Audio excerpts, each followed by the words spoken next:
Эфирда Татарстанның көньяк-көнчыгыш хәбәрләре. Студияда Гүлназ Гизатуллина. Исәмсез. Бүгенге программада.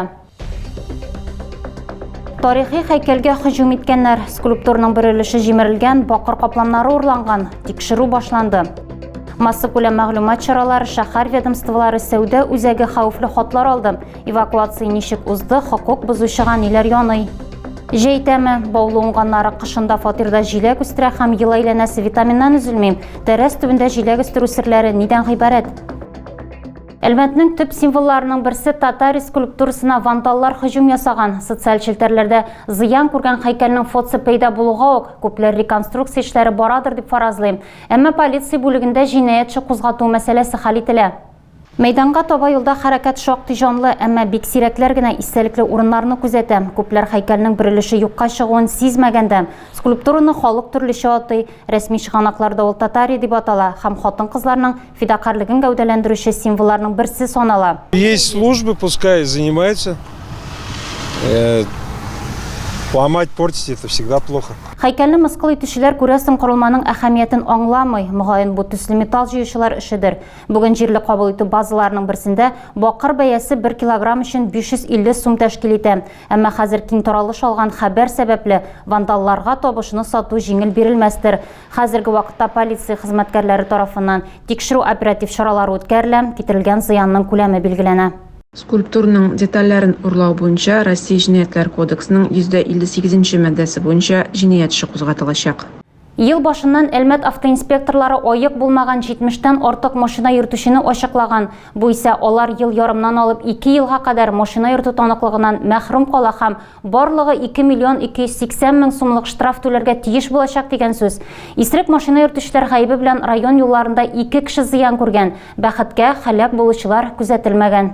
В случае дорожно-транспортного происшествия, совершенного лицом, находящимся в состоянии опьянения и повлекшего смерть человека, предусмотрено лишение свободы на срок от 2 до 7 лет. 2 яки күбрәк кеше һәлак булган очракта исерек машина йөртүчегә 4 елдан алып 9 елга кадәр ирегеннән мәхрүм ителү яный. Әмма хәмер яратучыларны бу гына туктатмый. Гыйнвар аенда автоинспекторлар 40-тан артык, февральдә 76 исерек машина йөртүчене ачыклаган. Узган ел дәвамында юл патруль хезмәте экипажлары мондый хокук бозулар өчен 620 беркетмә төзегән.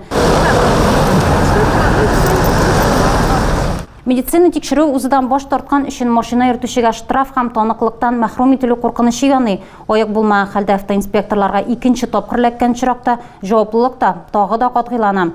Сабак алмаучылар еш кына суд залына чакырыла. Узган ел барлыгы 60 җинаятьче кузгатылган. Ел башыннан Әлмәт шәһәр судында 10дән артык җинаятьче каралган. Автоинспекторлар исерек килеш машина йөртергә яратучыларны социаль челтәрләр аша да күзәтә.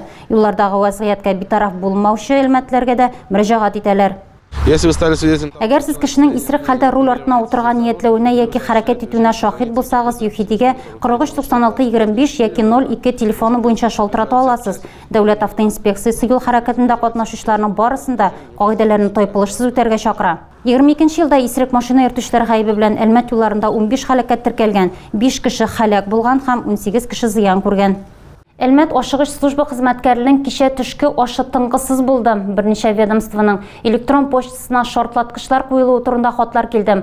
Адресатлар арасында безнең редакциядә бар. Без хокук саклау органнары белән элемтәгә кирдек һәм шартлаткыч җайланмалар куелуы урыннарына чактык.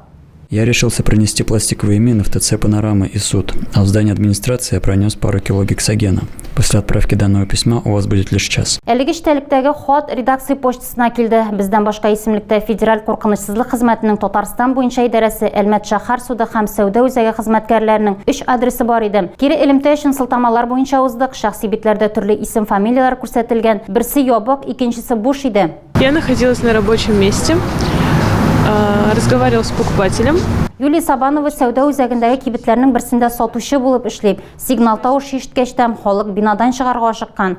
Урынга ашыгыч ярдәм, янгын сөндерүчеләр һәм оператив төркем килеп җитә. Тикшерү бинада шикле әйберләр юклыгын күрсәтә. Өстәмә рәвештә кинолог та тикшерү уздыра. Подозрительный предмет, подозрительные лица. Ничего такого не видел. Какой проводится, да?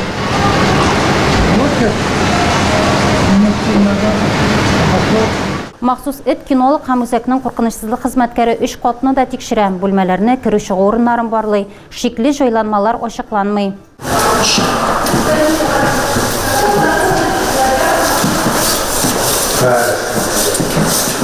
Шахар суды бинасында да барысы да яхшым. Территорияны кинолог һәм пристав тикшерәм, оператив төркем эшли. Хәүфле хәбәрнең нинди максаттан юллауларын тикшерү күрсәтәчәк. Җинаять кодексының террорчылык акты турында белә торып, ялган хәбәр тарату маддәсенең бер өлеше гаеплегә 8 елга кадәр ирегеннән мәхрүм ителү куркынышы белән яный. Урамда кар ята, Баулыда яшәүче Хайнетдиновларның тәрәс төбендә исәм, җиләкләр өлгерәм. Хуҗабикә моңа ничек ирешкән, кышын җиләк үстерү серләрен Индира Сайфуллина белешеп кайтты. Кыш көне җиләкләр аеруча игътибар сорый, аларга кояшлы якты урын кирәк. Абый безгә рассада җиләкләре, җиләк рассадасы китерде инде Сартовой. Минем абый гомер буе агроном булып эшләде. Менә Сартовой җиләк бик эре була.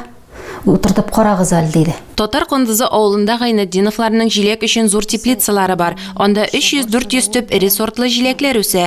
Бакчадагысы 1000 төпкә якын. Узган ел уңышыналар фоторәсемнәргә төшергән. Яз җитү белән Хуҗабикә яшелчә һәм җимеш үсентеләре дә утырта башлый. Фатирда махсус киштәләр ясаткан. Алар лампалар белән яктыртыла һәм җылытыла. Бурычлар утырттым.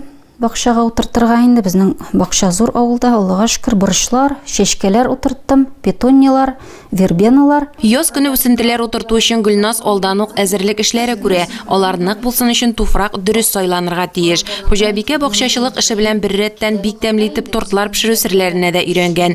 Нәрсә генә пешерсә дә Хуҗабикә чәй ризыкларын үзләре үстергән җиләк җимешләр белән бизи. Җиләкләрне кышка махсус туңдырып куя. Индира Сайфуллина, Артем Артемьев, Көньяк Көнчыгыш хәбәрләре. Лениногорскида Россиянең халык артисты Анатолий Шутиков җитәкчелегендә Татарстанның халык уен кораллары дәүләт оркестры булып китте. Концертны Татар дәүләт филармониясе солисткасы Алиса Мамина оештырды. Музыкантлар Мәңгелек яз дип исемләнгән программа тәкъдим итте. Артистлар чыгышын безнең иҗат төркемендә тыңлап кайтты. Оркестрга кушылып сәхнәдә Татар дәүләт филармониясе солисткасы Алиса Мамина пәйда була. Концерт программасы Людмила Зыкина репертуарындагы тонылган җыр белән ачыла. Нәкъ менә Алиса Мамина әлеге концертны оештыруга була. Җырчы Бөтен Россия һәм халыкара конкурслар лауреаты, Аухадиев исемендәге Казан музыка күллиятен һәм Җиһанов исемендәге Казан дәүләт консерваториясын тәмамлаган. Ул шулай ук Варвара изге кыйбадәтханәсендә чиркәү хоры җитәкчесе дә.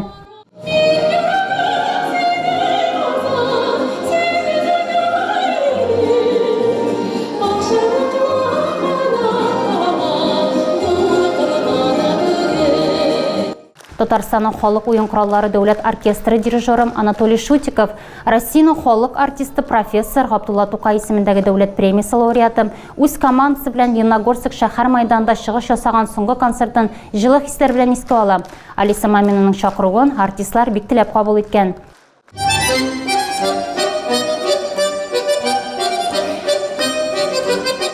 Музыкантлар Лениногорскийларга 2 концерт бүләк итте. Беренчесе Пушкин карсы проекты кысаларында узды. 14 яшьтән 12 яшькә кадәрге яшьләр бу көнне төрле музыкаль образлар белән хозурланды. Икенче концерт мобилизацияләнгән ир-егетләрнең гаиләләре өчен оештырылды. Кичәнең программасы оештыручылар сүзләренчә киң даирә тыңлаучыларга юнәлдерелгән иде. Сәхнәдә оператталардан номерлар, халык җырлары, совет һәм татар композицияләре, Рөстәм Яхин музыкасына романслар яңгырады. Шунысы игътибарга лаек, быел республиканың халык уен кораллары дәүләт оркестры 30 еллык юбилеен билгеләп үтә.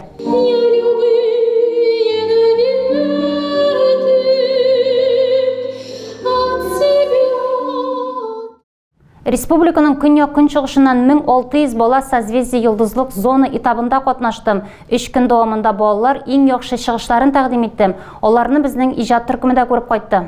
Созвездие йолдызлык быел 23-нче тапкыр үткәрелә. Ул Лениногорск, Бөгелмә, Әлмәт, Азнакай, Баулы һәм Ютазы районнарыннан талантлы балалар һәм яшьләрне җыйды. Фестивальнең зона этабы Лениногорскида 3 көн дәвам итте. 5 яшьтән алып 25 яшькә кадәрге 1600 талантлы бала үз сәләтләрен күрсәтте. Мы видим, какие красивые, талантливые наши дети, какие любимые у нас родители сидят. Это именно, я не говорю, это лицо нашей республики, это будущее нашей республики. Бұл Лениногорскийның Барби вокаль ансамблі репетициясым коллектив бірнеше ой элеккен ойышқан һәм мондый масштаблы конкурста бірінші тапыр катнашам. Жюри 300-дан артык номер бәяләдем. Яшь талантлар үзләрен вокал соло, вокал ансамбльләр, конферанс, хореография номинацияларында күрсәттем. Интернетта исә конкурсның турдан-туры трансляциясы да алып барылды. Мәдәният сарае фойесында тамашачылар номерларны экраннан күзәтә алдым. Чыгышларны Россия һәм Татарстанның танылган сәнгать эшлеклеләре бәяләдем. Лениногорск шәһәрендә туып үскән Даниил Иванов катнашучыларның артистлык сәләтенә номерларның куелышына игътибар иттем. Ул ГИТИС тамамлаган, хәзерге вакытта иҗади яшьләрне үстерү буенча продюсер, режиссер һәм федераль эксперт булып тора. 2001 елдан 11 елга кадәр үзе дә йолдызлыкта катнашкан. Сойлап алу турларында җиңүчеләр Казанда суперфиналда очрашачак. Ул 8-ннән 12 апрельгә кадәр узар дип көтелә. Балаларга 13 һәм 24 апрельдә узачак гала концертларга чыгу мөмкинлеге өчен көрәшергә туры киләчәк. Быелга проект җиңүчеләрендә шундай игълан итәчәкләр. Тагы да күбрәк яңалыклар һәм тапшырулар белән безнең сайтта таныша аласыз. Без социаль челтәрләрдә дә бар, хәбәрләр юллагыз. Бүгенгә менә шулар. Мин сезнең белән сау булашам. Исән-имин булыгыз.